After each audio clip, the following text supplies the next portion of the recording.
La paz del Señor, un saludo a cada uno de ustedes. Bienvenido a una nueva escuela bíblica más.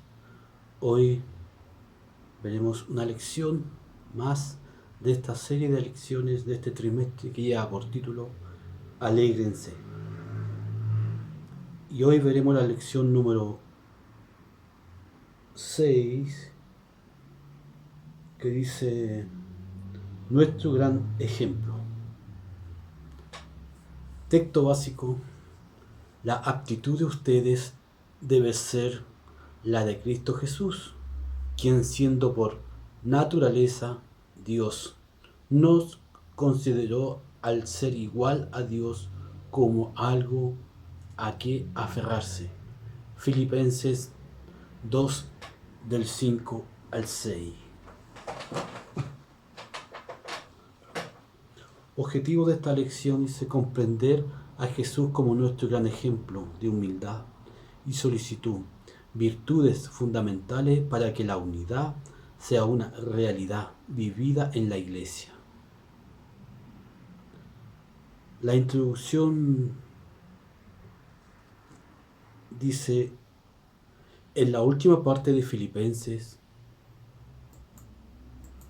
estudiada en esta serie de lecciones, Pablo les dio a los cristianos filipenses una guía sobre cómo debían vivir en sociedad, luchando unánimemente con una sola alma por la fe del Evangelio. Esta lucha debía tener lugar incluso frente a los adversarios. ¿Y quiénes eran estos oponentes? Probablemente las autoridades locales o incrédulos influyentes que trataban de asustar a los cristianos para que se desalentaran. Frente a estos adversarios externos, la Iglesia debe mantenerse firme en unidad. Sin embargo, esta postura no debe verse solo con respecto a los de afuera. Filipenses, capítulo 2, versículo 1 al 11. Pablo presenta algunos peligros internos que pueden sacudir a la unidad de la Iglesia, frente a los cuales los cristianos también deben vivir juntos. ¿Cuál es el gran secreto para vivir en esta manera?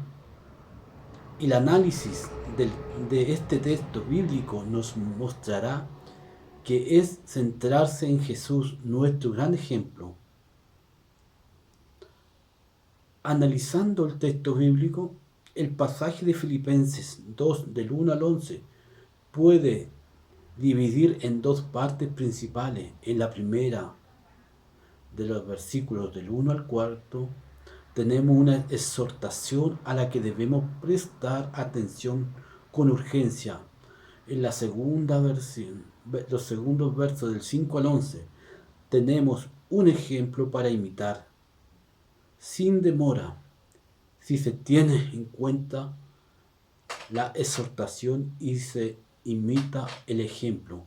Seguramente tendremos mucho más gozo y madurez en nuestro caminar cristiano. Veamos. La pregunta número 1 dice: en Filipenses 2, del 1 al 2, Pablo exhorta acerca de la unidad entre los cristianos. Basado en los primeros párrafos del ítem 1, comenta el fundamento y enfoque de esta exhortación. El ítem 1 dice: una exhortación a tener en cuenta.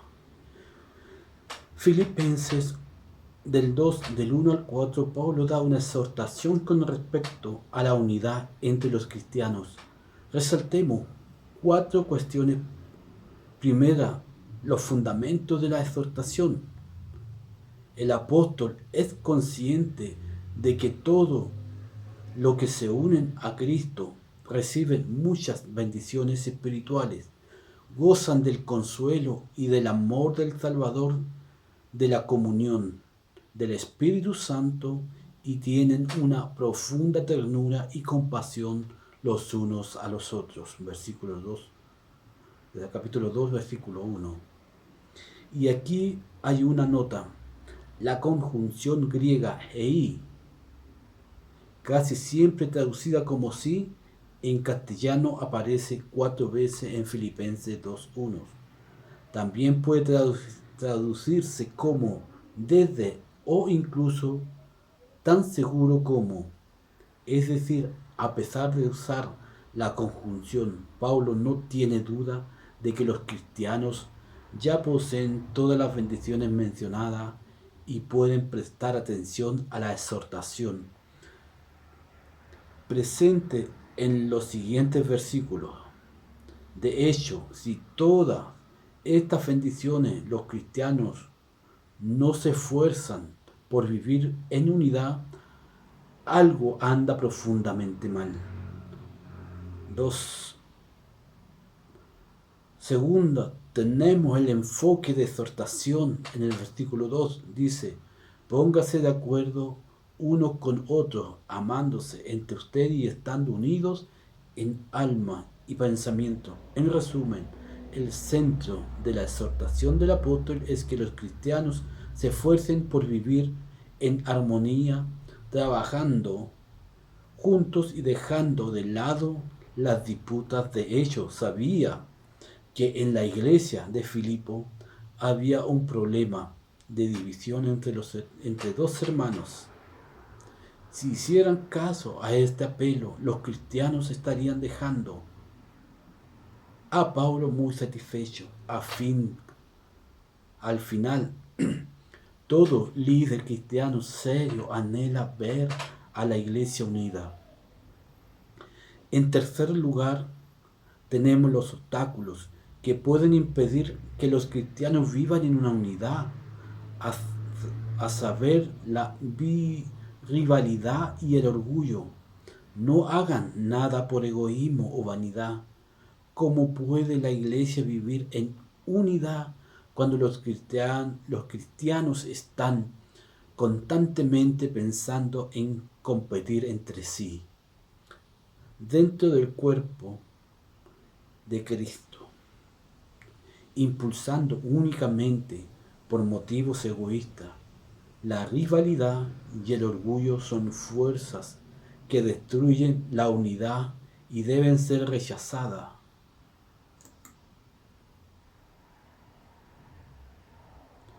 Cuando tenemos la forma de experimentar la unidad, ¿cuáles son ellos? Primero, con actitud, humildad, cada uno de ustedes considere al otro como más importante que a sí mismo. Sin humildad no hay unidad.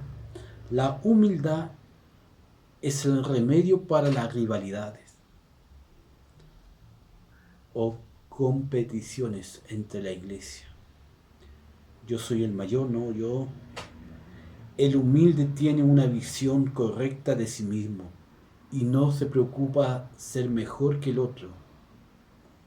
No busca aplauso, fama o proyección.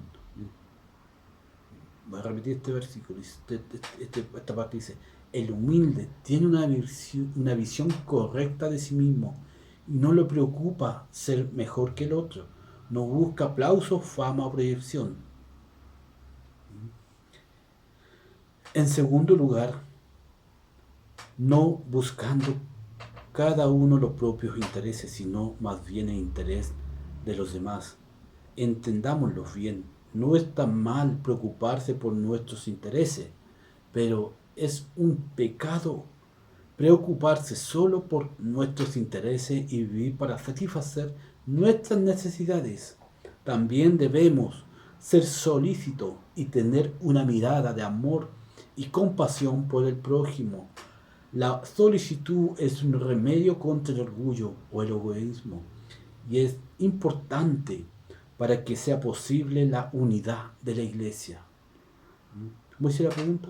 Pablo exhorta acerca de la unidad entre los cristianos, basado en los primeros párrafos del ítem 1. Comenta el fundamento y el enfoque de la exhortación.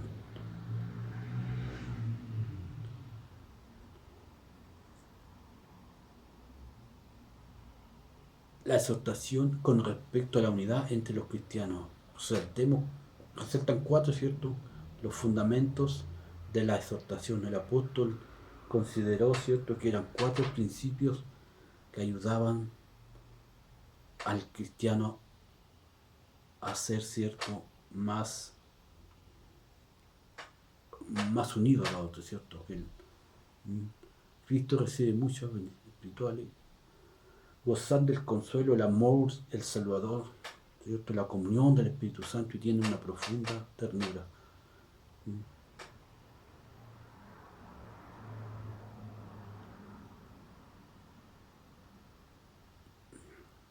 La segunda, ¿cierto?, tenemos el enfoque y la exhortación en la palabra de Dios. Tenemos los obstáculos que pueden, ¿cierto?, destruir a la iglesia. Muchas veces uno piensa que vienen de afuera, pero también pueden estar de adentro. El egoísmo, la vanidad, buscando, ¿cierto?, los propios intereses también. No nos debe importar, ¿cierto?, esto, buscar nuestros intereses. Está bien que nos preocupemos de nuestras necesidades, ¿cierto? También está bien que nos preocupemos de algunos intereses, pero cuando prima, ¿cierto?, yo primeramente, antes que los demás, estamos mal. Muchas veces uno mismo, ¿cierto?, se preocupa por sí, pero se olvida de los demás. Y eso no está correcto, de acuerdo a lo que Pablo nos enseña.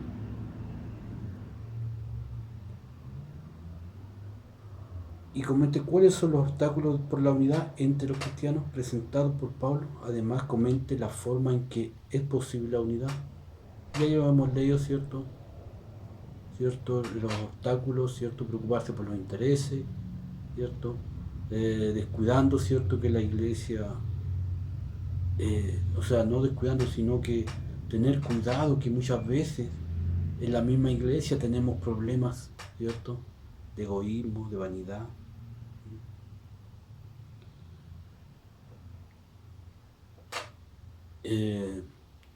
Como decía anteriormente, esto, preocuparnos en realidad más por los demás. A veces nosotros queremos sobresalir, pero no sobresalir de los demás, pero en realidad debemos preocuparnos, ¿cierto?, de que otras veces hay muchas personas, ¿cierto?, muchos hermanos que tienen una habilidad para hablar algo, ¿cierto?, para hacer algo, y no les damos cabida. Preocupémonos por eso.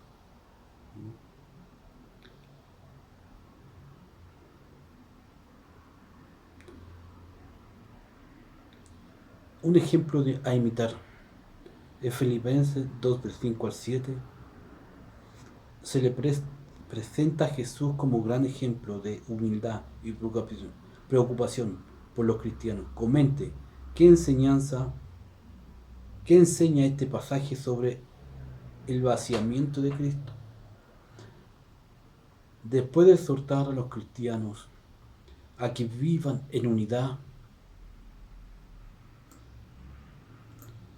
y mostrarles el camino siendo humildes y solícitos, en Filipenses 2, del 5 al 11, Pablo habla de la humillación y exaltación de Cristo. Hemos llegado a la cumbre de esta epístola. En este pasaje el apóstol señala el gran ejemplo de los cristianos por la práctica de la humildad y la solicitud. Haya pues en ustedes esta actitud que hubo también en Cristo Jesús. La mejor medicina para sanar los males de la iglesia es mirar a Jesús, seguir sus pasos. Ese es, ¿cierto?, el mejor ejemplo, ¿cierto? ¿Se presenta Jesús como gran ejemplo de humildad? Sí. Es un ejemplo para nosotros.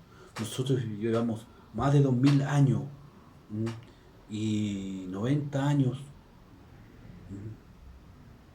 90 años como iglesia adventista de la promesa, y nuestro dicho dice que nosotros debemos ser ejemplos de Jesús, seguidores de Jesús, guardamos los mandamientos de Jesús, los mandamientos de Dios. Ya debemos preocuparnos, ¿cierto?, de ser imitadores de Cristo. Pablo dijo, ser imitadores de mí como yo de Cristo. O sea, él nos dejó ejemplo, ¿cierto?, que imitó a Jesús. Y Jesús nos dio el mayor ejemplo de todo. Amén.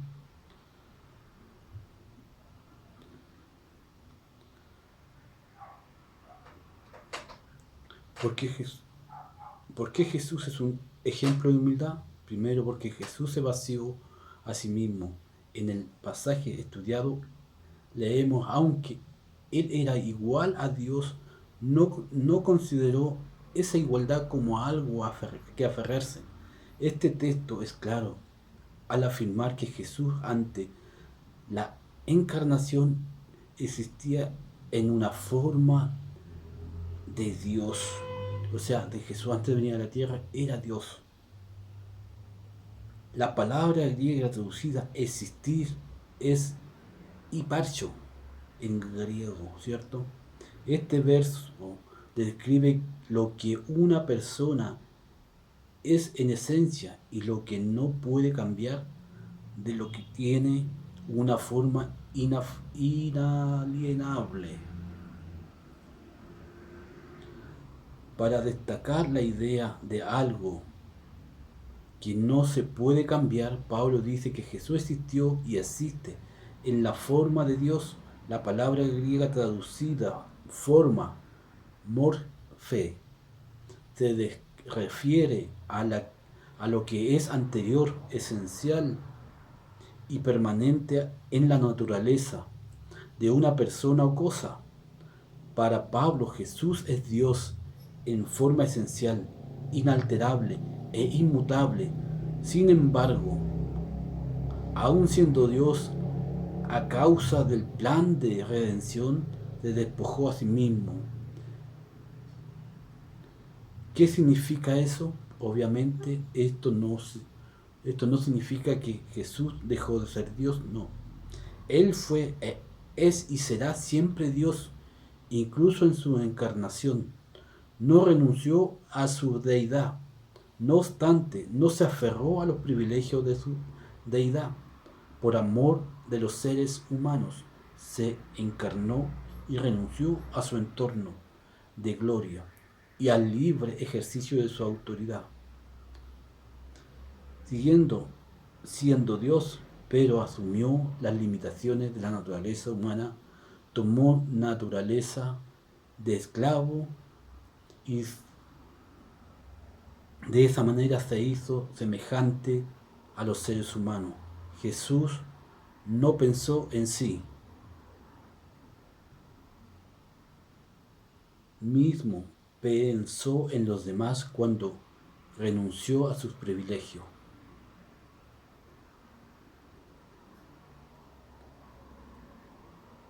Segundo, Jesús, ejemplo de humildad. Jesús, ejemplo de humildad y solicitud porque ellos se humilló a sí mismo. El verbo humillar usado por Pablo se refiere a alguien que se rebaja a sí mismo. Se rebajó Jesús. ¿En qué sentido? Primero se hizo humano, tomar la forma de un sirviente y las limitaciones de la vida humana fue parte de la humillación.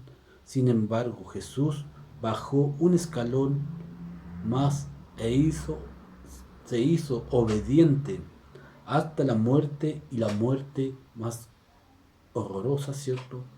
La muerte de cruz.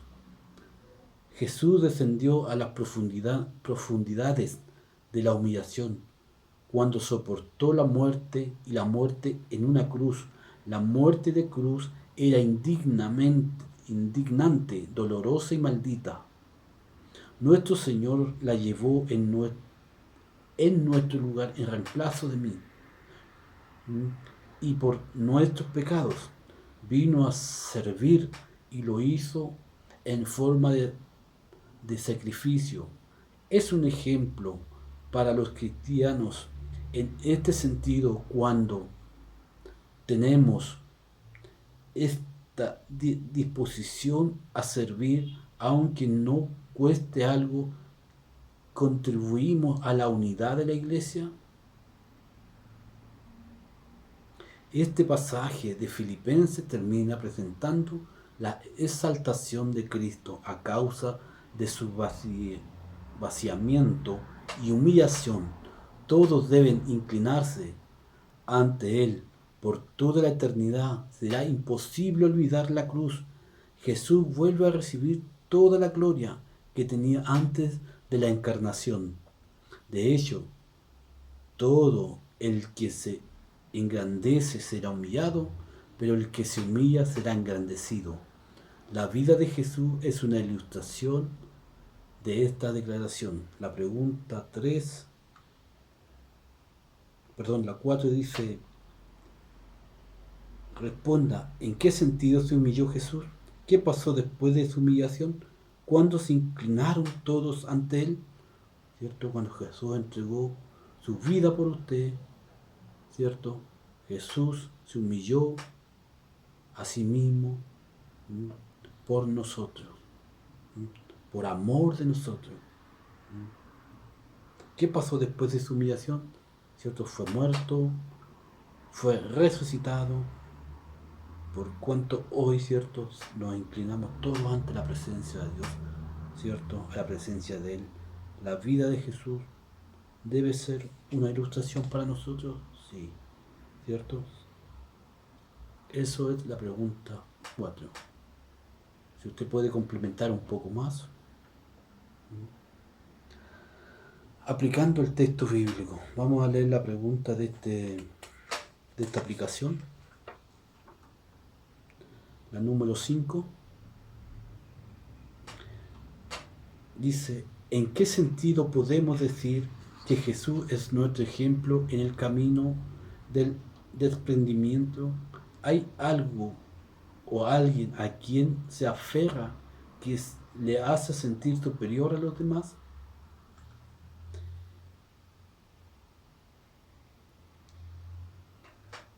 A la luz del ejemplo de Jesús, sigamos el camino del desprendimiento para que la unidad de la iglesia sea una realidad.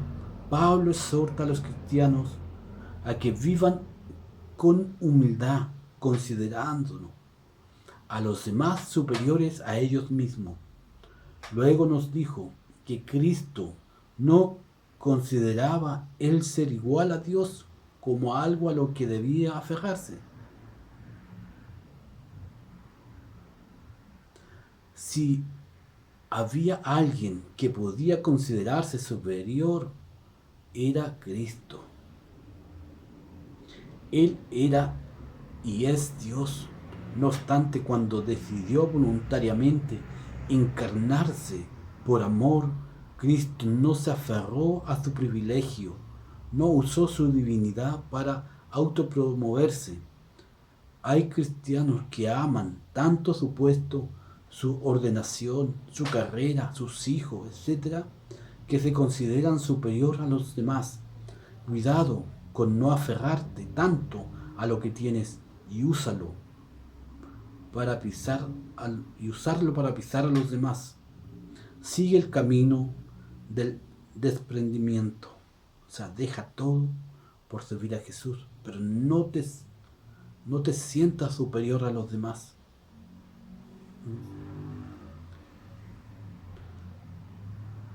La pregunta 6 dice, del ítem 2, la parte 2 de aplicando, ¿cierto? El texto bíblico dice, Jesús nació en un pesebre, creció en una carpintería y murió en una cruz. Discuta esta frase con la clase. ¿En qué sentido podemos aprender de nuestro Señor? A la luz del ejemplo de Jesús, sigamos el camino del servicio. Pablo instruyó a los cristianos a no solo preocuparse por lo que es de ellos, sino también por lo que es de los demás. En otras palabras, el apóstol animaba a los cristianos por el camino del servicio, de preocupación real por los intereses y necesidades de los demás. Cuando tomamos en serio las necesidades de los demás, no hay lugar para la competencia o la división. Todo en multiplicación, dicen por ahí. Jesús es nuestro gran ejemplo en el servicio. Tomó forma de siervo. Él nació en un pesebre, creció en una carpintería y murió en una cruz. No vino al mundo para ser servido, sino para servir. Como Cristo, que tal empezar a pensar más en cómo puede servir a los demás y menos en cómo puede satisfacerse sus propios intereses. Amén. Una pregunta de discusión, ¿cierto? Que dice: Jesús nació en un pesebre, creció en una carpintería y murió en una cruz. Discuta esta frase con la clase en qué sentido podemos aprender de nuestro Señor, que nació en un pesebre, ¿cierto? Fue pobre, fue carpintero, vivió en una carpintería y murió en una cruz, pero por amor. Amaba a su familia, amó a usted, me amó a mí. Discútalo con su familia. El desafío semanal dice: si pudiera calificar a su iglesia local de 0 al 10 acerca de la unidad, ¿cómo la clasificaría? Y si pudiera clasificar su contribución a la unidad de la iglesia, calificándola también del 0 al 10, ¿cómo la calificaría? Reflexiones sobre este tema. No podemos olvidar que tenemos el amor y el consuelo de Cristo y también la comunión del Espíritu Santo. Aquellos que tienen bendiciones tan sublimes deben tener relaciones marcadas por profundo afecto y misericordia. Si esto es una realidad, es necesario un ajuste de ruta. En este sentido, ¿qué tal invitar a su hermano a orar un día de esta semana por la unidad de su iglesia local, para que los cristianos sigan cada vez más el ejemplo de Cristo? ¿Qué les parece? Amén. Vamos a pasar ya a la última parte, a orar, cierto, por los misioneros o los países que persiguen a la iglesia de una forma especial. Somos uno con los cristianos que sufren en Indonesia. Población 272,2 millones de habitantes. Cristianos 33,1 millones. Hay hartos. Religión oficial: islamismo, cristianismo y hinduismo. República presidencialista, gobierno, ¿cierto? Y el presidente o líder de esta nación es Joko Widodo o Widodo. Acuérdense de los presos que como si estuvieran presos con ellos, y de los maltratados, puesto que también ustedes están presos en el cuerpo. Hebreos 13:3. La persecución de los cristianos en Indonesia ha ido empeorando en los últimos años, ya que la sociedad indonesia ha adquirido un carácter islámico más conservador. Muchos cristianos musulmanes experimentan la presión de las familias para regresar al Islam, aunque la intensidad de la presión varía según el lugar y la familia del individuo. En muchos hogares las familias abusan verbalmente de los miembros de la familia cristiana y los aíslan, los separan. Un pequeño porcentaje de musulmanes cristianos enfrentan violencia física El nivel de persecución depende de la región de Indonesia donde viven los cristianos. En ciertos lugares como Java Occidental o Aceh, los grupos islámicos extremistas son fuertes y ejercen una gran influencia en la sociedad y la política. Además, hay grupos de iglesias no tradicionales que les resultan difícil obtener permisos para construir iglesias. Oremos por ellos, ¿cierto? Para que Dios vaya abriendo, ¿cierto? Esa libertad para que puedan construir más iglesias y crecer y dejar, ¿cierto? Que los hermanos que son de Indonesia sean perseguidos. Amén. Así terminamos, ¿cierto?, esta escuela bíblica el día de hoy, esperando que sea de bendición para cada uno de ustedes, y vamos a agradecer a Dios con una pequeña oración.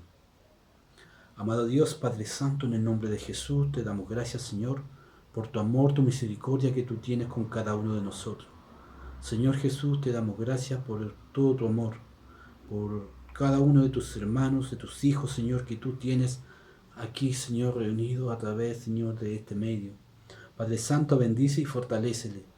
Guárdale, Señor, que cada día ellos puedan sentir tu presencia, que puedan vivir tu ejemplo, Señor, o que podamos vivir ese ejemplo tuyo, Señor Jesús.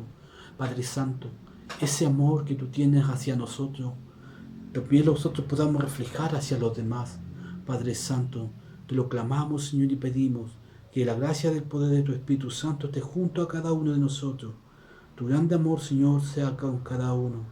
Y esa humildad que te caracteriza a ti, Señor, también nos pueda caracterizar a nosotros.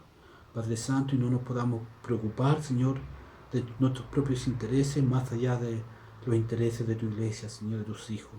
Padre Santo, pero sí, Señor, debemos preocuparnos, ¿cierto?, de cada día, Señor, buscarte más y más en nuestra vida. Padre Santo, lo clamamos y te lo pedimos en el nombre glorioso de Cristo Jesús. Amén. Amén. Que el Señor los bendiga y nos veremos en otra oportunidad.